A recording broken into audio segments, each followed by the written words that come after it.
안녕하세요, 구독자 여러분. 지난 49회 독수리 오영재를 부탁해는 휘몰아치는 감정선과 예측 불가능한 전개로 모두를 숨죽이게 했습니다. 독고탁의 비참한 추락, 광숙과 동석의 결혼 준비 속 갈등, 그리고 각자의 자리에서 새로운 관계를 맺어가는 인물들의 이야기가 마치 한 폭의 드라마처럼 펼쳐졌죠. 저와 함께 그 숨가빴던 49회 속으로 다시 들어가 볼까요? 49회는 신라주주 대표직에서 해임된 독고탁의 충격적인 좌절로 막을 열었습니다. 장미애가 투표권을 포기하면서 주주총회에서 패배하고 모든 것을 잃었다는 생각에 독고탁은 무너져 내렸습니다. 그는 장미애에게 배신당했다는 충격에 사로잡혀 이제 다 끝났다며 모든 것을 포기하려 했습니다.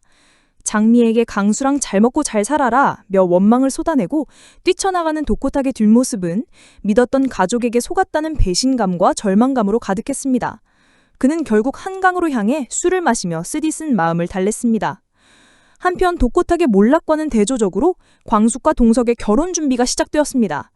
두 사람은 드디어 결혼식 날짜를 잡았고 동석은 광숙에게 어떤 프로포즈를 해야 할지 행복한 고민에 빠졌습니다. 비서에게 의견을 묻는 동석의 모습은 영락없는 사랑꾼의 모습이었죠. 우연히 이를 들은 광숙은 멋쩍은 웃음을 지으며 동석의 순수한 마음에 미소 지었습니다. 동석은 500명 하객을 초대하는 성대한 결혼식을 계획했지만 광숙은 스몰 웨딩을 제안하며 소박한 결혼식에 대한 바람을 내비쳤습니다. 이들의 행복한 계획 속에 동석의 장모님이 끼어들었습니다. 장모님은 미국으로 돌아가기 전 두 사람의 결혼식을 보고 싶다고 말하며 스몰 웨딩으로 소박하고 따뜻하게 하자는 제안을 했습니다. 그녀의 말에 주실이 발끈하며 나섰는데 주실은 아주 성대한 결혼식을 열어 사람들 앞에서 뽐내고 싶은 속내가 있었기 때문입니다. 장모님은 허세 부리지 말라며 주실의 허영심을 꼬집었고 이후에도 주실과 장모님은 크고 작은 일로 계속 의견 충돌을 이어갔습니다.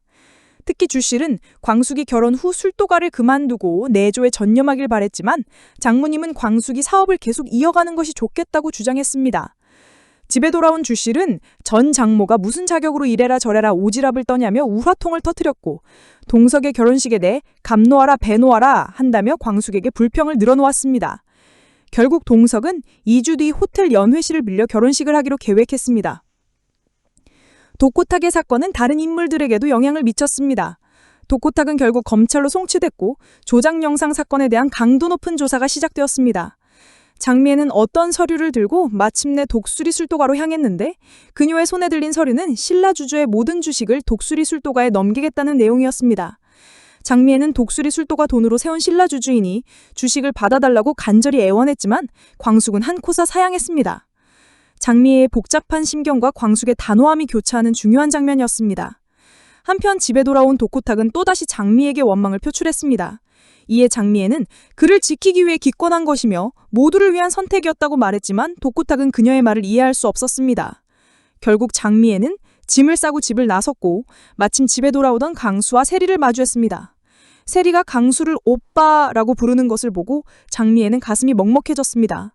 강수는 집을 나서는 장미애를 호텔로 모셔가며 그녀를 보듬어 주었습니다. 범수와 세리의 로맨스도 진전되었습니다. 세리는 강수를 만나 집안 분위기를 전했고 강수는 세리에게 이별 선언 이후 범수가 힘들어하고 있다는 사실을 알려주었습니다. 세리는 범수에게 너무 미안해서 헤어질 수밖에 없다고 말했지만 강수는 부모님 일과는 별개로 두 사람은 함께 했으면 좋겠다고 따뜻하게 위로했습니다. 강수의 진심에 세리는 친오빠 같은 느낌을 받으며 이제 그를 오빠라고 부르기 시작했습니다. 세리가 그리워 집으로 찾아온 범수에게 세리는 달려가 안기며 약속을 깨줘서 고맙다고 말하며 기뻐했습니다. 이들의 사랑이 다시 피어나는 아름다운 순간이었죠. 그리고 흥수와 결혼한 옥부는 술도가로 돌아오더니 몸이 좋지 않다고 했는데 가족들은 그저 피곤해서 그런가 보다 하고 넘겼습니다. 이는 옥분에게 어떤 새로운 변화가 찾아올 것을 암시하는 듯했습니다. 나영은과 범수의 갈등도 이어졌습니다. 범수는 나영은이 몰래 한이를 만나고 있었다는 사실을 알게 되었고 곧바로 영은의 남편인 정 회장을 만나러 갔습니다. 한이를 둘러싼 양육권 갈등이 새로운 국면을 맞이할 것을 예고했습니다. 동석은 결혼 후 주실의 거처를 신경 써주었고 주실은 골든캐슬로 돌아가고 싶다고 말했습니다. 이후 주실은 고자동에게 자신과 함께 골든캐슬로 가서 살자고 제안했지만 고자동은 술도가를 지켜야 한다며 주실의 제안을 선뜻 받아들이지 못했습니다. 마지막으로 광숙은 술도가 식구들에게 결혼식 날짜를 잡았다고 알렸습니다. 형수님과 헤어지게 된다는 사실에 오씨 형제들은 섭섭함을 감추지 못했고 특히 흥수는 목 놓아 울며 오열했습니다. 하지만 광숙은 프로포즈 때문에 고민이 많은 동석을 위해 자신이 먼저 프로포즈 이벤트를 준비한 깜짝 반전을 선사했습니다. 갑작스러운 광숙의 프로포즈에 동석은 기쁨을 감추지 못했고 두 사람의 사랑은 더욱 단단해졌습니다. 49회는 인물들의 갈등이 최고조에 달하면서도 사랑과 용서, 그리고 책임감이라는 드라마의 핵심 메시지를 다시 한번 되새기게 하는 회차였습니다. 과연 독고탁의 운명은 어떻게 될지, 그리고 동석과 광숙의 성대한 결혼식은 무사히 치러질 수 있을지 다음 주 최종회가 더욱 기다려집니다. 그럼 지금부터 50회 이야기 속으로 들어가 볼까요? 신라주조 회장실. 독고탁은 차가운 바닥에 주저앉아 멍하니 천장을 바라보고 있었다. 그의 눈은 이미 삶의 모든 빛을 잃은 듯 공허했다. 끝났어. 모든 게 다 끝났어. 그의 목소리는 텅 빈 공간에 울려 퍼졌고 그의 옆에는 구겨진 해임 통지서가 비참하게 뒹굴고 있었다. 그때 회장실 문이 거칠게 열리고 장미애가 들어섰다. 그녀의 손에는 신라주조 줄식 양도 서류가 들려 있었다. 장미애는 독고탁의 비참한 모습에 가슴이 찢어지는 듯 했지만 이 모든 것이 그를 위한 최선의 선택임을 알고 있었다. 여보, 정신 차려요. 이렇게 주저앉아 있을 시간이 없어요. 장미애의 목소리에는 간절함이 묻어났다. 독고탁은 고개를 들지도 않고 중얼거렸다. 당신이 날 배신했어. 당신이 감히 날 버려?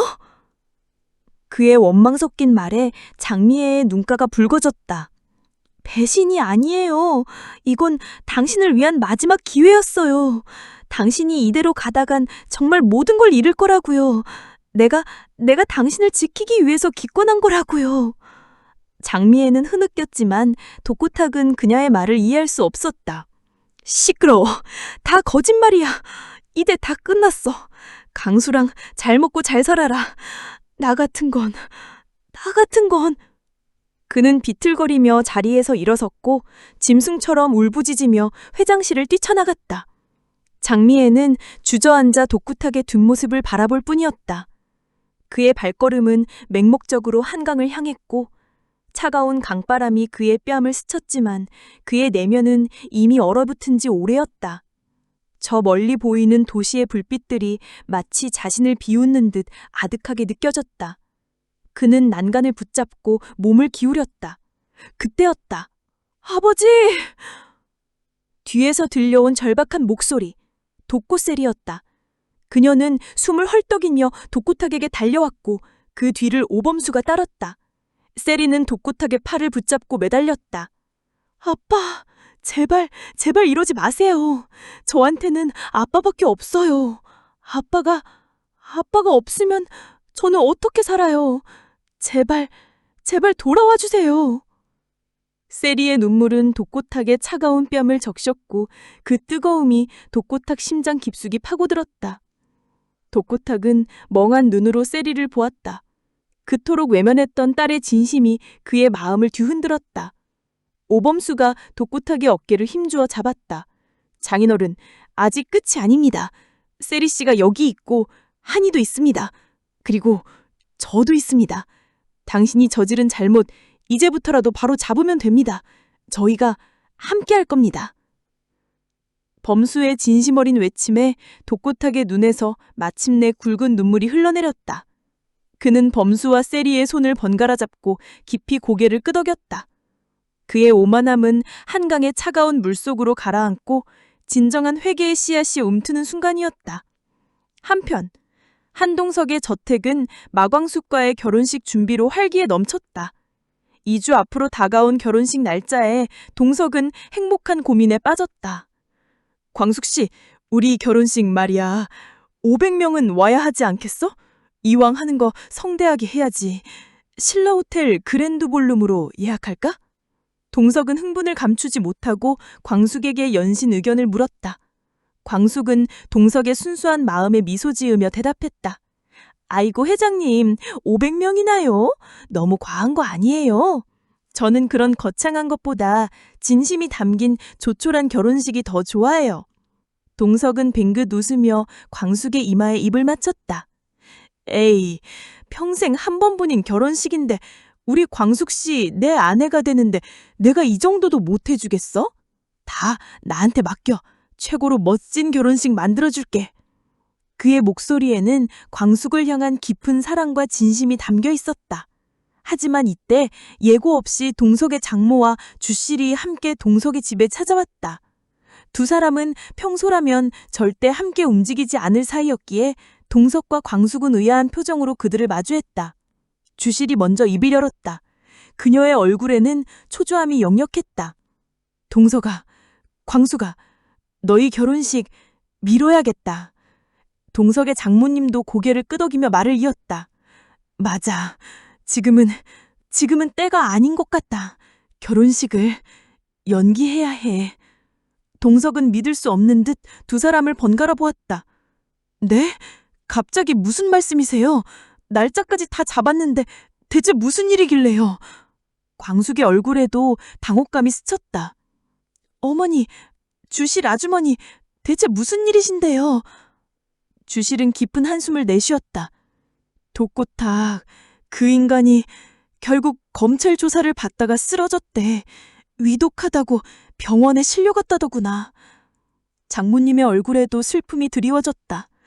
그래, 내 전샤위이자 우리 손주들의 할아버지인데 이런 상황에서 어떻게 행복하게 결혼식을 올릴 수 있겠니? 주실은 한숨을 내쉬었다. 솔직히 그 인간이 잘못한 건 맞지만 그래도 동석이 너희 이미지도 생각해야지. 이런 상황에 성대한 결혼식은 좀 그렇지 않니? 동석과 광숙은 서로를 마주 보았다. 행복했던 결혼식 준비에 드리워진 갑작스러운 비극의 그림자에 두 사람의 얼굴은 굳어졌다. 한편 독수리 술도가에서는 기분 좋은 소식이 들려왔다. 미순이 옥분의 몸 상태를 심상치 않게 여기더니 결국 그녀의 임신 사실을 눈치챘다. 옥분아, 너 요즘 몸이 안 좋다고 할 때부터 알아봤어. 혹시 애기 생긴 거 아니니? 미순의 조심스러운 질문에 옥분은 얼굴을 붉혔고 곧바로 병원에서 임신을 확인받았다. 가족들은 흥수와 옥분의 임신 소식에 기뻐하며 축제 분위기였다. 아니, 우리 옥분이에게 드디어 아기가 생겼어. 경사났네, 경사났어. 오씨 형제들은 흥수를 얼싸안고 기뻐했고 지옥분은 손주를 본다는 생각에 눈물을 글썽였다. 옥분은 흥수의 품에 안겨 행복한 미소를 지었다. 한편 세리는 강수를 만나 집안 분위기를 전했다. 오빠, 아빠 때문에 집안이 너무 어수선해요. 범수 씨도 요즘 맥이 빠져 있는 것 같고요. 강수는 세리의 손을 잡고 따뜻하게 위로했다.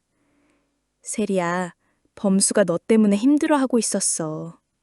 네 이별 선언 이후로 많이 힘들어했어. 하지만 부모님 일과는 별개로 너희 둘은 함께 했으면 좋겠어. 그게 너희 아버지도 진정으로 바라는 길일 거야.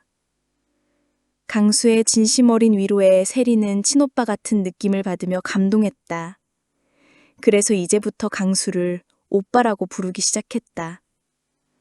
그날 밤, 세리는 범수가 그리워 그의 집으로 찾아갔다. 문을 연 범수를 보자마자 세리는 그의 품에 달려가 안겼다. 범수 씨, 미안해요. 약속을 깨줘서 고마워요. 정말 고마워요. 세리는 흐느꼈고 범수는 그녀를 꼭 안아주었다. 두 사람의 사랑은 모든 역경을 딛고 더욱 단단해지고 있었다. 독고탁의 검찰 조사는 강도 높게 진행되었고 범수는 지금까지 나영은이 몰래 한이를 만나고 있었다는 사실을 알게 되었다. 분노한 범수는 영은의 남편 정 회장을 찾아갔다. 정 회장님, 따님 교육을 어떻게 시키신 겁니까? 감히 제 딸에게 무슨 짓을 했는지 아세요? 범수의 분노에 정 회장은 당혹스러워했지만 나영은의 모든 만행이 드러나면서 정 회장마저 나영은에게 등을 돌렸다. 동석은 결혼 후 주실의 거처를 신경 써주었는데 주실은 골든캐슬로 돌아가고 싶다고 말해주었다. 주실은 곧바로 고자동에게 자신과 함께 골든캐슬로 가서 살자고 제안했지만 고자동은 술도가를 지켜야 한다면서 주실의 제안을 선뜻 받아주지 못했다. 광숙은 술도가 식구들에게 결혼식 날짜를 잡았다고 말해주었고 형수님과 헤어지게 된다는 사실에 오씨 형제들은 섭섭함을 감추지 못했다. 특히 흥수는 목 놓고 울면서 오열까지 했다. 광숙은 프로포즈 때문에 고민이 많은 동석을 위해 자신이 먼저 프로포즈 이벤트를 준비했다. 갑작스러운 광숙의 프로포즈에 동석은 기쁨을 감추지 못했다. 그러나 이들의 행복은 독고타기 위독 소식과 함께 드리워진 그림자 속에서 위태롭게 빛나고 있었다. 장미애는 술도가를 찾아가 광숙에게 자신의 모든 신라주조 주식을 독수리 술도가 앞으로 넘기겠다고 말했다.